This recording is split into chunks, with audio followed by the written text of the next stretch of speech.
జగములోన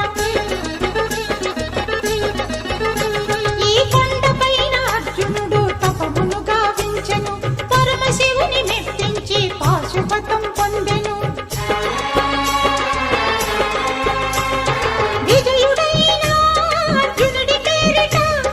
విజయవాడైనది ఈ నగరము జగములన్నీయు జేజేలు పలుకగా కనకదుర్గమైనది స్థిర నివాసము మేలిమి బంగారు ముద్ద పసుపు కలగలిపిన